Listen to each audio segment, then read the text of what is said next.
O Senhor esteja convosco. Ele está no meio de nós. Anúncio do Evangelho de Jesus Cristo, segundo São Lucas. Glória a vós, Senhor. Os pais de Jesus iam todos os anos a Jerusalém para a festa da Páscoa.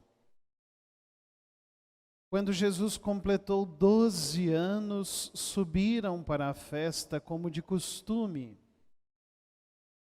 Passados os dias da Páscoa, começaram a viagem de volta. Mas o menino Jesus ficou em Jerusalém sem que os seus pais o notassem. Pensando que ele estivesse na caravana, caminharam um dia inteiro. Depois começaram a procurá-lo entre os parentes e conhecidos. Não o tendo encontrado, voltaram para Jerusalém à sua procura. 3 dias depois o encontraram no templo. Jesus estava sentado no meio dos mestres, escutando e fazendo perguntas. Todos os que o ouviam estavam maravilhados com a inteligência e a resposta daquele menino.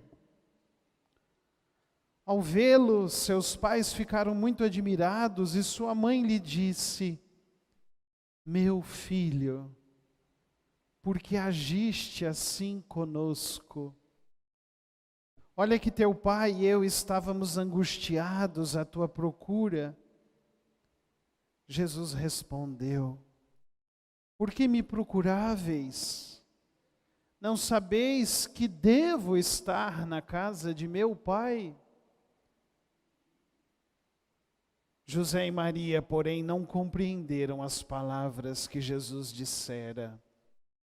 E Jesus desceu com seus pais para Nazaré e era-lhes obediente. Sua mãe, Maria, porém, conservava no coração todas estas coisas. E Jesus crescia em sabedoria, estatura e graça diante de Deus e diante dos homens. Palavra da salvação. Glória a vós, Senhor.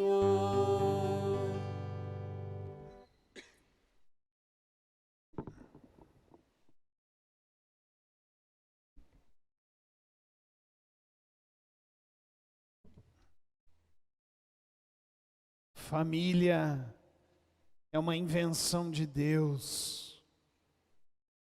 Família é uma obra divina e humana. Família é uma criação das mãos de Deus.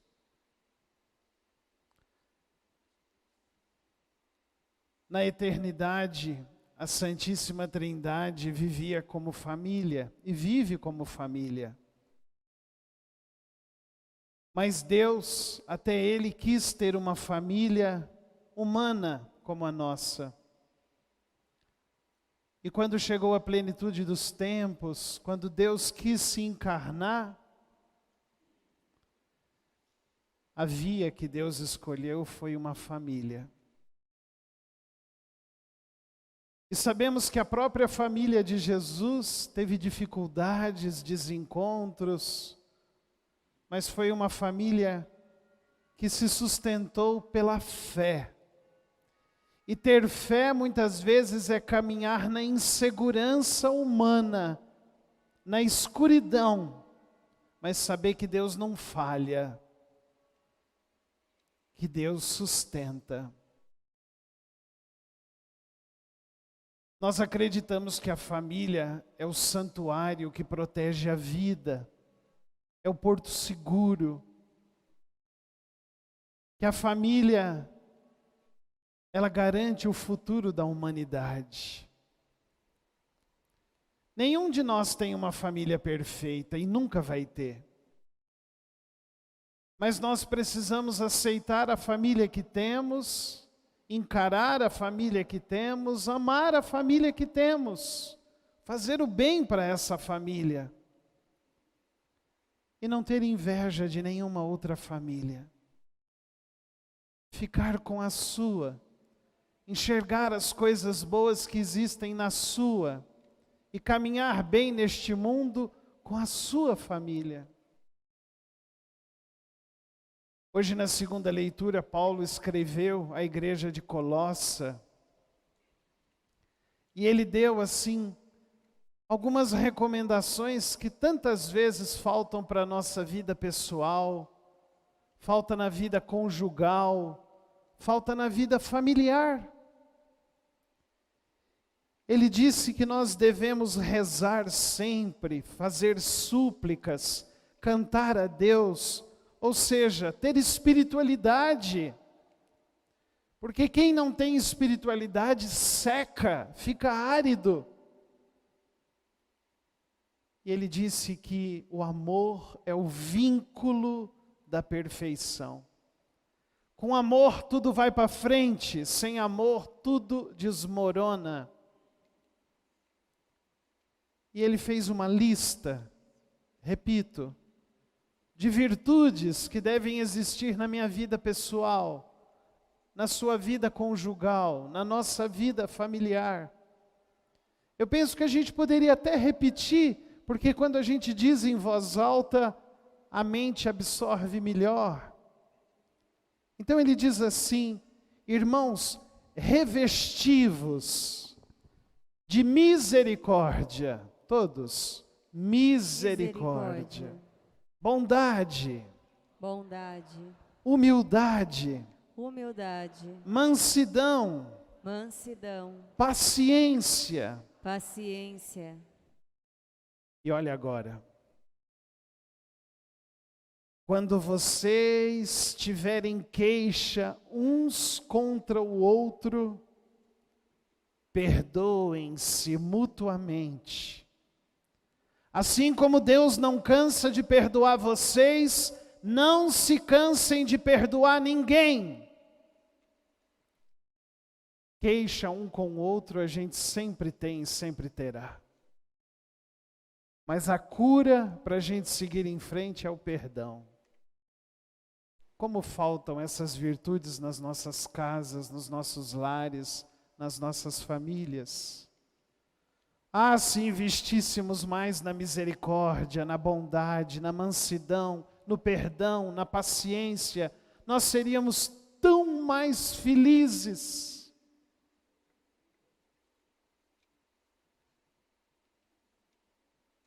São Paulo, no finzinho, ele dá um recado para as esposas dizendo assim: sejam solícitas com os seus maridos, atenciosas, dispostas, cuidadosas, zelosas.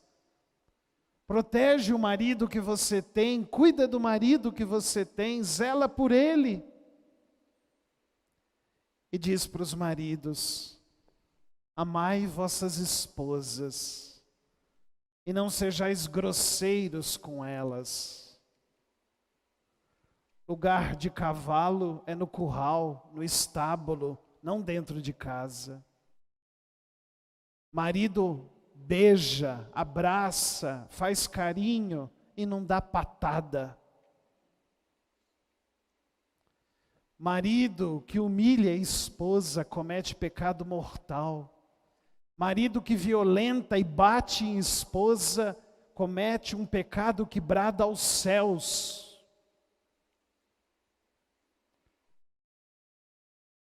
E aí Paulo junta o pai e a mãe e diz: não intimideis os vossos filhos. O que significa intimidar os filhos? Obsessão de dominar, de não saber a hora que tem que cortar o cordão umbilical, de deixar ir, viver a sua vida, fazer suas escolhas. Continua amando, continua cuidando, continua se preocupando, mas sem obsessão. Tira as garras, tira os tentáculos, deixa ele se machucar um pouco, deixa ele tropeçar, deixa ele cair, deixa ele raspar. Faz bem. É assim que cresce, é assim que amadurece. Solta, deixa voar.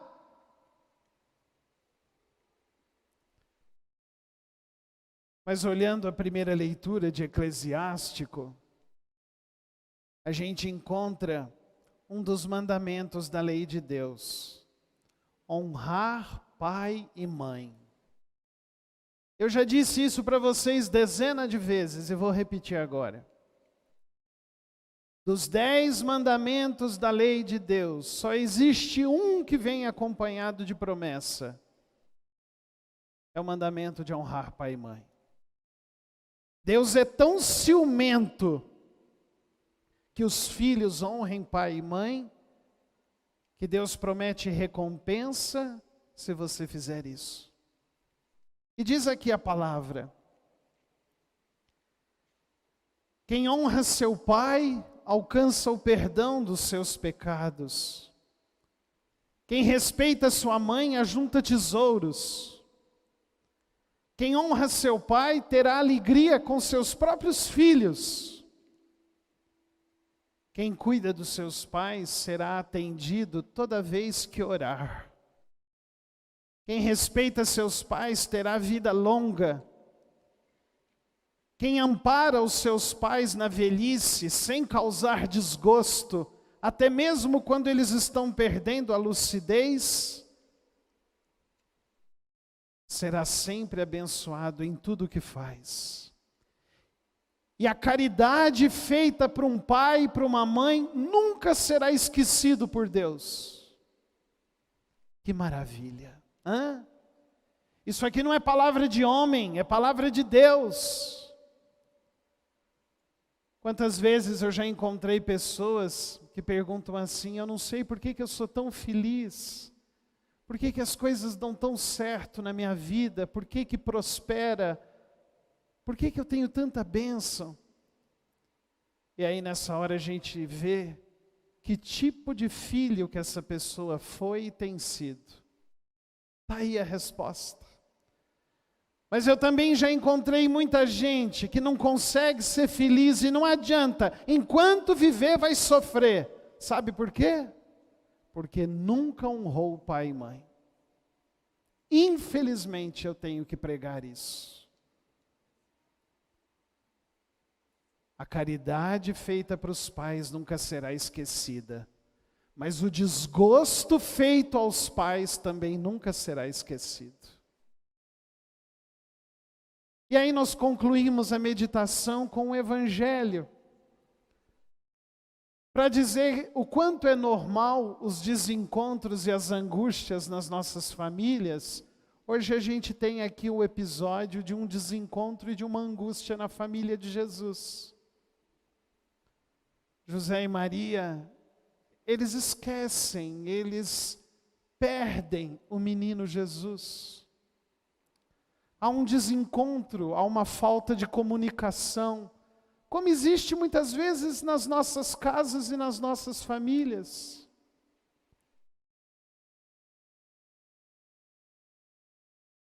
Me chamava a atenção o comecinho do Evangelho, quando, logo que eles observam que perderam o menino Jesus, eles começam a ficar aflitos. E tem uma expressão dizendo: pensaram que o menino Jesus estava em outra caravana. Eu fico assim refletindo como às vezes a gente pensa errado a respeito dos nossos filhos. Como às vezes a gente não enxerga valor, qualidades, dons nos nossos filhos. Mas também quantas vezes os nossos filhos nos enganam e mentem para nós. e a gente cai em tantas armadilhas. Quando eles chegam lá em Jerusalém de volta e encontram um menino com tanta sabedoria saindo de si, Maria faz uma pergunta: meu filho, por que agiste assim conosco? Disse: não é verdade. Quantos pais e mães estão aqui na igreja e já não fizeram essa pergunta para os seus filhos? Quando eles mentiram para você, quando eles tentaram te enganar, quando eles te frustraram e te decepcionaram, muitas vezes você já não disse a mesma coisa que a Virgem Maria? Por que agiste assim conosco?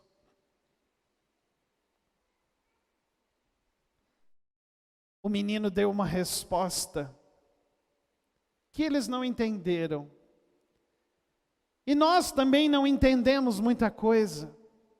Nós também não temos muitas explicações e nem sempre são redondinhas. Maria, ao não entender, diz aqui o evangelista Lucas, que ela conservou tudo no coração e deixou na meditação. Ao invés de se revoltar, ao invés de detonar a tua saúde, ao invés de estragar a tua vida, conserva no coração, abandona nas mãos de Deus, medita, e não deixe de viver, só porque você não entende. Disse que Jesus lhes era obediente. Irmãos, eu também já falei tantas vezes para vocês, a obediência gera bênção na nossa vida. E quando nós somos desobedientes, nada dá certo. Isso diante de Deus, isso na comunidade, na igreja, na paróquia, na família. Obediência gera bênção. Desobediência e revolta gera maldição, brecha para o inimigo.